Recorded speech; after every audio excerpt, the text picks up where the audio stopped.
সুচিত্রা, মোবাইলটা দিয়ে যাও, অফিসের টাইম হয়ে যাচ্ছে তো। এই নাও তোমার ফোন। আচ্ছা, তোমার মাইনে কত? কি অসুবিধা হচ্ছে তোমার? না না, কোনো অসুবিধা হচ্ছে না, এমনি জিজ্ঞাসা করছিলাম। বলো না গো, তোমার মাইনে কত? 20,000 টাকা। মাত্র 20,000 টাকা? কেন, তুমি কি মনে করো আমি মাসে 1 লাখ টাকা ইনকাম করি? না না, তা বলছি না, বলছি এর থেকে বেশি টাকা ইনকাম করা যায় না? দেখো, পার্সোনাল কোম্পানিতে ইচ্ছে মতো ইনকাম করা যায় না। বেশি বেশি ইনকাম করতে গেলে বড় বড় ব্যবসা করতে হয়। তাহলে ওইসব কোম্পানি টোম্পানি ছেড়ে ব্যবসা করো না। আরে, তোমার কি সকাল থেকে মাথাটা খারাপ হয়েছে? জানো একটা ব্যবসা করতে গেলে কত টাকা ইনভেস্ট করতে হয়? তাহলে এই 20,000 টাকায় আমাদের চলবে কি করে? আর কিছুদিন বাদে যখন আমাদের একটা বাচ্চা কাচ্চা হবে, তখন তার ভবিষ্যৎ কি হবে? আরে বাবা, যখনকার কথা তখন ভাবা যাবে। তুমি সরো তো, সরো। তুমি ফোন করো। ফোন করবো? কাকে? তোমার ম্যানেজারকে ম্যানেজার কি? কেন? ফোন করে বলো মাইনে বাড়াতে। পুরো মাথাটা খারাপ হয়ে গেছে তোমার। আমি বলবো আর ম্যানেজার সাহেব আমার মাইনেটা বাড়িয়ে দেবে? তুমি জানো প্রতি বছরে আমাদের 5% হারে মাইনে বাড়ায়। তাতে কি হয়েছে? তুমি এতদিন ধরে কোম্পানিতে জব করছো, তোমার কথা সবার আগে নেবে। আরে বাবা, তুমি কেন বুঝছো না? এভাবে হয় না। আরে বাবা, হয় হয়। তুমি দাও তো, ফোনটা দাও আমাকে। আরে আমি ম্যানেজারকে ফোন করছি, কথাটা তুমি বলবে।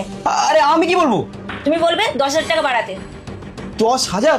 না না, আমি এসব বলতে পারবো না। এই চুপ করো তো, যা বলছি তাই শোনো। এই নাও, কথা বলো।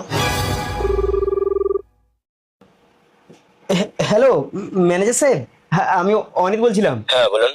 বলছিলাম মাইনেটা যদি 10,000 টাকা বাড়াতেন খুব ভালো হতো।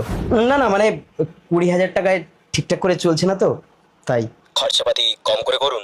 আসলে ম্যানেজার সাহেব, খরচাপাতি আমি কম করেই করছি, কিন্তু সামনে একটা বাচ্চা কাচ্চা নেওয়ার প্ল্যানিং করছি তো, সেই জন্য। ঠিক আছে, আমি বসকে ব্যাপারটা জানাচ্ছি। আচ্ছা আচ্ছা ম্যানেজার সাহেব, ঠিক আছে। দেখলে, ম্যানেজার সাহেব বসকে ফোন করছে। শিওর, আমি পুরো শিওর আমার চাকরিটা আবার চলে যাবে। আরে বাবা, পুরুষ মানুষ হয়ে এত ভয় কিসের? বললো তো বসকে ফোন করে দেখছি।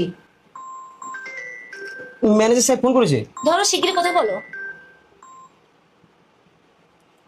হ্যাঁ সাহেব বলুন। সরি, 10 বাড়ানো গেল না, 5 বাড়াতে পারি। থ্যাংক ইউ সাহেব, থ্যাংক ইউ। হ্যাঁ হ্যাঁ, 5 বাড়ালে চলবে সাহেব।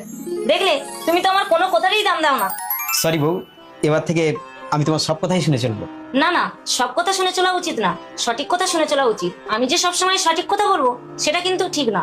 পুরুষ হয়েছো, একটু বিচক্ষণ করে চলো। ঠিক আছে, এবার তুমি সাবধানে অফিসে যাও। বন্ধুরা, দেখলেন তো বউ কেন ঘরের লক্ষ্মী।